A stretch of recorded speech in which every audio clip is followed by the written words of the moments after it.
I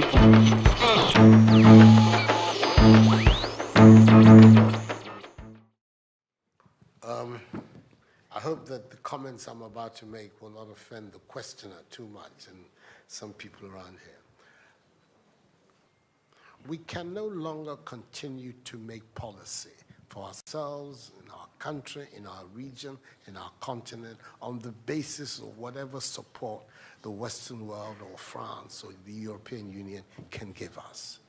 It will not work. It has not worked, and it will not work. Our responsibility is to charter a path which is about how we can develop our nations ourselves. It is not right for a country like Ghana, 60 years after independence, to still have its health and education budgets being financed on the basis of the generosity and charity of European taxpayers. By now, we should be able to finance our basic needs ourselves.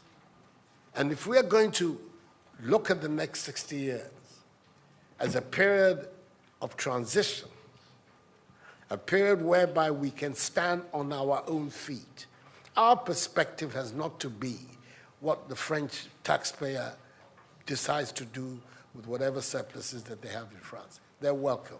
They're appreciated. Whatever interventions that the French taxpayer through their governments make to us are appreciated. We're not going to lick a gift horse in the mouth. But this continent, with all that has happened, is still today the repository of at least 30% of the most important minerals of the world.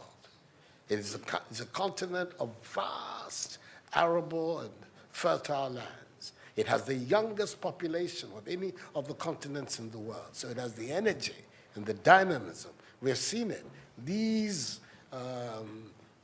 young men who are showing so much resilience and ingenuity in crossing the Sahara, finding ways to go across with rickety boats across the Mediterranean to really, those energies, we want to have those energies working inside our countries. And we're going to have those energies working in our countries if we begin to build systems that tell the young people of our country that their hopes, their opportunity are right here with us. Migration and the movement of people is being presented in a manner which suggests that somehow it's a new phenomenon. There's nothing new about it. It's as old as man, the movement of people. And it has always been linked to the same thing: the failure of where you are to provide you with an opportunity, so you move somewhere else. Those of you who are familiar with 19th century European history would know that the biggest wave of immigration in 19th century Europe, the latter part of it, came from Ireland and from Italy. Waves upon waves, generations of Italians and the Irish people left their countries to seek the American paradise, largely because Ireland was not working, Italy was not working. Today, you don't hear it. Italian young people are in Italy. Irish young people are in Ireland. We want young Africans to stay in Africa. And how are they? And it means that we have to get away from this mindset of dependence, this mindset about what can France do for us. France will do whatever it needs to do for its own sake. And when those coincide with ours, tant mieux, as the French people say.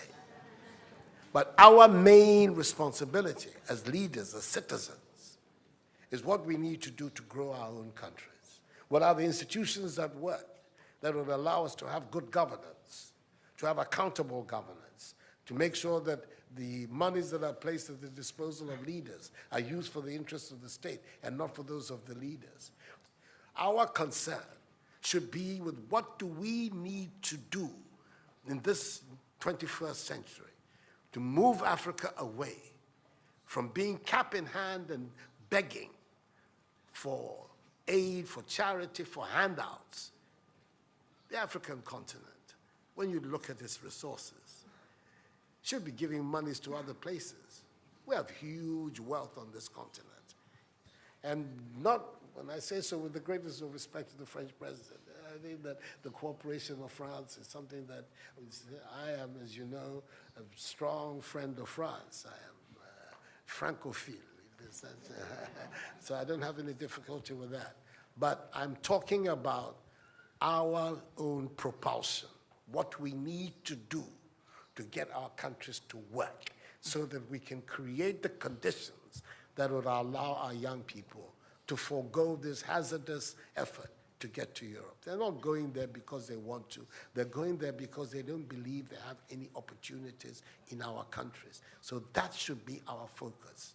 And I believe that with that if we change that mindset of dependence, that mindset which is contingent on aid and charity, we would see that in the decades ahead of us, the full flowering of the African peoples would take place. And that new African personality that was talked about at the time of our independence will become real and imminent in our times. That's what I'm saying. I hope that I'm not upsetting the questioner or even some of my friends who are here. But these are my strongly held beliefs. And that is the reason why I've adopted as the slogan of my presidency, of my period of the Supreme Office of Ghana, that we want to build a Ghana beyond aid, a Ghana which is independent, which is self-sufficient, that is capable of standing on its own feet and building its own life. We can do it if we have the correct mindset to do so.